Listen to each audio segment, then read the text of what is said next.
మా పార్టీ కాదు లక్ష్మణ్ రెడ్డి. మా మీ పార్టీకి ఆయనకి సంబంధం లేదు. మీ ప్రభుత్వంలో మద్య విమోచన okay, okay, okay, Vijay. Post చేశాడు. ఇప్పుడు తెలుసుకోవాలి పొలిటికల్ గా వచ్చినప్పుడు డిబేట్. ఓకే విజయ్, ఒక్క నిమిషం విజయ్, 1 minute. కిరణ్ ఏదో ప్రాబ్లం ఉన్నట్టున్నది, ఒకసారి ఆయన మాట్లాడేస్తారు. కిరణ్ రెస్పాండ్. సార్ వినిపిస్తుంది? వినిపిస్తుంది, మాట్లాడండి సార్. చెప్పండి.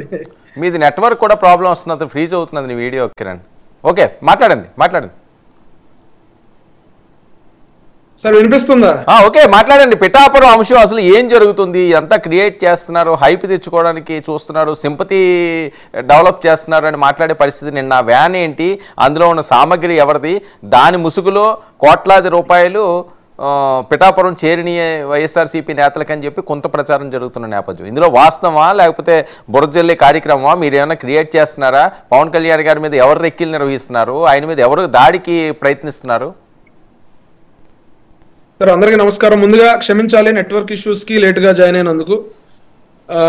నిన్నైతే పిఠాపురంలో పవన్ కళ్యాణ్ గారు 4 రోజుల పర్యటన ముగించుకుని ఆయన తదుపరి తెనాలి ఈ రోజు జరగాల్సి ఉంది. కానీ కొన్ని ఆరోగ్య కారణాల రీత్యా పవన్ కళ్యాణ్ గారు ఇవాళ రేపు ఎల్లుండి జరగబోయే 3 రోజుల పర్యటనని ఆయన వాయిదా వేసుకోవడం జరిగింది.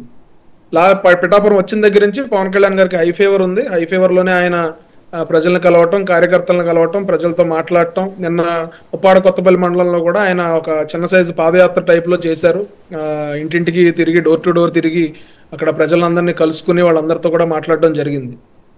అయితే నిన్న నైట్ దాదాపు 10:30-11 సమయంలో అనుకుంటా సార్, పిఠాపురం పట్టణ పోలీస్ స్టేషన్ ఎవరైతే ఉన్నారో, టౌన్ పోలీస్ స్టేషన్, ఆ పోలీస్ స్టేషన్ కి పరిధిలో ఒక అనుమానాస్పదంగా ఒక వెహికల్ ని ఈసీ మన ఎలక్షన్ కమిషన్ స్క్వాడ్ పట్టుకున్న వెహికల్ విజువల్ ఏంటి పీసీఆర్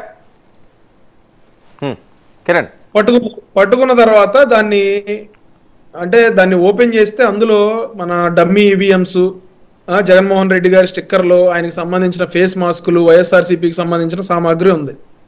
ఆ డ్రైవర్ ని ప్రశ్నిస్తే ఎవరిది ఇది, ఈ వెహికల్ ఎవరి తాలూకా అంటే ఎవరో రాజాగారి తాలూకా అని చెప్పాడంట. ఎక్కడికి వెళ్తున్నావు అంటే తూనె వెళ్తున్నాను అన్నాడు. మరి తూనె వెళ్తున్నాడా లేకపోతే పిఠాపురం వస్తున్నాయా లేకపోతే ఎక్కడికి వెళ్తున్నాయా అనేది ఎవరికి చెప్పలా. ఎవరైతే అతను ఫస్ట్ రాజా అన్నాడు, ఏ రాజా అని చెప్పలేదు, పలానా నెంబర్ నుంచి టచ్ ఉన్నారు నాకు అని చెప్పాడు. తీరా ఫోన్ ఓపెన్ చేయమంటే ఆ ఫోన్ కూడా ఓపెన్ అవ్వట్లేదు, పాస్వర్డ్ తెలీదు అని అతను మాటలు మార్చిన పరిస్థితి. ఈ లోపు అక్కడ లోకల్ నాయకులు, తెలుగుదేశం పార్టీ ఇన్ఛార్జ్ వర్మ గారు వీళ్ళంతా వెళ్ళి అక్కడ బ్యాగ్స్ అన్ని ఓపెన్ చేయించిన తర్వాత బయటపడింది. అంటే ఈ డమ్మీ ఈవీఎంస్ ఏవైతే ఉన్నాయో అవి వైఎస్ఆర్సీపీ. తీరా పర్మిషన్ ఉందా లేకపోతే ఇన్వాయిస్ ఉన్నాయా అంటే ఏమీ లేవు. వితౌట్ ఇన్వాయిస్, వితౌట్ పర్మిషన్ అవి ఒక డంపు మొత్తాన్ని ఎక్కడికో తీసుకెళ్లే ప్రయత్నం చేస్తా ఉన్నారు. అక్కడ మా ఎస్విఎస్ఎన్ వర్మ గారు ఆయనకు వచ్చిన అనుమానం ఏంటంటే, నిజంగా ఇది ఏదన్నా డైవర్షన్ లో భాగంగా ఇలా ఇది కావాలని చెప్పి ఈ వెహికల్ ని పట్టించారా, లేదంటే ఏదో జులై సినిమాలో ఉంటుంది చూడండి సార్, పోలీసులందరినీ ఒక పక్కకు పంపించి ఇంకో పక్కన పెద్ద దొంగతనం చేసుకుని, బ్యాంక్ దొంగతనం చేసుకుని పోతా ఉంటారు. ఆ టైపులో ఈ వెహికల్ ని ఉద్దేశపూర్వకంగా పట్టించేసి వేరే సైడ్ నుంచి, అంటే పిఠాపురం పట్టణం ఏదైతే ఉందో పిఠాపురం హైవే నుంచి, అంటే కాకినాడ నుంచి కత్తిపూడి వెళ్ళే వైజాగ్ హైవేకి ఈ ఒక రహదారి, ఒక నేషనల్ హైవే. ఆ హైవేలో నుంచి లోపలికి, అంటే లోపలికి 1 కిలోమీటర్ లోపలికి పిఠాపురం టౌన్ పోలీస్ స్టేషన్ ఉంటుంది. ఈ పోలీస్ స్టేషన్ లో ఈసీకి సంబంధించిన స్క్వాడ్, పిఠాపురం టౌన్ కి సంబంధించిన పోలీసులు, జనసేన నాయకులు, టీడీపీ నాయకులు అందరూ కూడా పిఠాపురం పట్టణ పోలీస్ స్టేషన్ దగ్గర ఉన్నారు. ఈ లోపు హైవే మీద నుంచి ఏమన్నా ఒక మాల్ ఏమన్నా వెళ్ళిందా, లేకపోతే ఏమన్నా వెహికల్స్ వెళ్ళాయా, కంటైనర్స్ వెళ్ళాయా, డైవర్షన్ లో భాగంగా దీన్ని ఒక ఉద్దేశపూర్వకంగా దీన్ని తీసుకురా అనేది మా ఎస్విఎస్ఎన్ వర్మ గారు అయితే ఆయన అనుమానం వ్యక్తం చేశారు. సో దీన్ని అసలు వెహికల్ ఎవరిది, పర్మిషన్ లేకుండా అంత మాల్ ఎలా తీసుకెళ్తా ఉన్నారు, దాన్ని అనేది పోలీసులు విచారించి వాళ్ళు బయట పెట్టాలి. ఖచ్చితంగా అవి జగన్మోహన్ రెడ్డి గారి వైఎస్ఆర్సీపీ పార్టీకి సంబంధించిన ఐటమ్స్ లాగా కనిపిస్తా ఉన్నాయి. అది ఎవరిది, ఆ వెహికల్ ఎవరిది, ఆ రాజా ఎవరు, అది ఎక్కడికి వెళ్తుంది అనేది ఖచ్చితంగా పోలీసులు ఇన్వెస్టిగేషన్ చేసి బయట పెట్టాల్సిన అంశం అది. నెంబర్ 2 ఏంటంటే, పవన్ కళ్యాణ్ గారు ఇందాడ కృష్ణాంజనేయులు గారు మాట్లాడుతూ ఏదో విషపూసిన కత్తి గురించి పవన్ కళ్యాణ్ గారు ఏదో చెప్పినట్టుగా ఆయన ప్రస్తావించారు. మరి నాకు గుర్తుండైతే విషం పూసిన కత్తి అని పవన్ కళ్యాణ్ గారు ఎక్కడా అనలేదు. మేబీ కృష్ణాంజనేయులు గారు ఆయన ఏమన్నా సూక్ష్మంగా, లేకపోతే ఆయనకి ఎక్కడి నుంచి వినిపించిందో నాకు తెలియదు.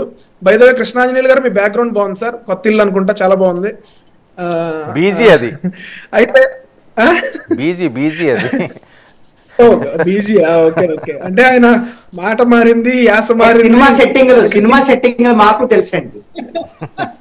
సినిమా సెట్టింగ్ మీకే కాదు మాకు కూడా తెలుసు. భాష మారింది, యాస మారింది, వెనకాల బ్యాక్గ్రౌండ్ మారింది, ఏమైనా కొత్త ఇల్లు అని కొనుక్కున్నారేమో. ఇక్కడ ఒక పాయింట్ ఎలాగ వచ్చారు కాబట్టి ఒక పాయింట్ చెప్తాను నేను.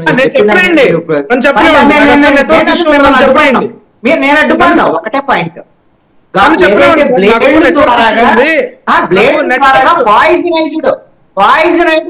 బ్లేడ్ ద్వారాగా దాడి చేసేటువంటి అవకాశం ఉంది అని చెప్పనండి పవన్ కళ్యాణ్ గారు నేను చెప్పిన కాంటెక్స్ట్ మాట్లాడండి. నేను అసలు అడ్డుపడను, నేనేమన్నా వాదించడానికి అడ్డుకోవద్దు. మీరు నన్ను చెప్పనివ్వండి కొంచెం చెప్పనివ్వండి.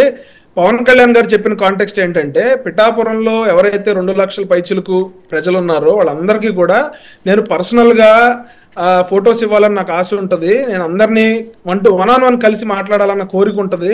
కానీ కొన్ని సెక్యూరిటీ ఇష్యూస్ వల్ల పవన్ కళ్యాణ్ గారి సెక్యూరిటీకి ఉన్న ప్రాబ్లం ఏంటంటే సార్, ఆయన కాన్వాయ్లో వెళ్తున్నప్పుడు కానీ ఆయన ర్యాలీలో వెళ్తున్నప్పుడు కానీ సెక్యూరిటీ హ్యాంగ్ అయినప్పుడు వెనక నుంచి బ్లేడ్లతో కొయ్యటం, వాళ్ళని గుద్దటం, గోళ్లతో రక్కటం అవి నాకు స్వయంగా తెలుసు. ఎందుకంటే ఒక 2 years బ్యాక్ నా చేతిని కూడా రక్కేసిన పరిస్థితి. నేను ఒకనొక మీటింగ్లో నా చేతికి కూడా బ్లీడింగ్ అవుతున్న పరిస్థితి. అటువంటిది పవన్ కళ్యాణ్ గారికి ఎంత తాకిటి ఉంటుంది, ఎంత అభిమానుల ఇది ఉంటుంది. ఒక్కోసారి పవన్ కళ్యాణ్ గారిని వెహికల్ మీద నుంచి పడిపోవటం, ఆయన నరసాపురం లాంటి సభల్లో వెహికల్ మీదకి ఎక్కి ఆయన వెనక్కి లాగేయటం, అదేవిధంగా మండపేట లాంటి సభల్లో పవన్ కళ్యాణ్ గారిని వెనకాల నుంచి వచ్చి పట్టేసుకుని పవన్ కళ్యాణ్ గారిని ఆ రోజు నడుము నొప్పి తీవ్రం అయిపోవటం, అదేవిధంగా రకరకాల సెక్యూరిటీ ఇష్యూస్ ఆయనకున్న పరిస్థితుల్లో వైజాగ్లో ఏదైతే పవన్ కళ్యాణ్ గారిని ఆపారో వైఎస్ఆర్సీపీ ప్రభుత్వం, ఎయిర్పోర్ట్ నుంచి నోవోటల్కి వెళ్లకుండా, ఆ రోజు కూడా నేను ప్రస్తావించడం జరిగింది. మా తునికి సంబంధించిన శేషు అనే ఒక కార్యకర్త మీద వైఎస్ఆర్సీపీ వాళ్ళు, అంటే జనసేన పార్టీ ఒక XUV 500 కారు జనసేన పార్టీ జెండా పెట్టుకున్నారు. బుద్ధి పుణ్యానికి ఏ కారణం లేకుండా కారులోంచి దిగి కర్రతో అతను చెయ్యి విరగొట్టిన పరిస్థితి, కర్రతో కొట్టి. అది పవన్ కళ్యాణ్ గారికి కూడా అతను వచ్చి కంప్లైంట్ చేయడం జరిగింది. ఇట్లా జనసేన పార్టీ వాళ్ళ ముసుగులోనే వచ్చి నన్ను అకారణంగా, నేను ఎవరో తెలియకుండా నా మీద వచ్చి దాడి చేసి వెళ్ళారు అనే ఒక కంప్లైంట్. కిరణ్, ఇక్కడ అంశం ఏంటంటే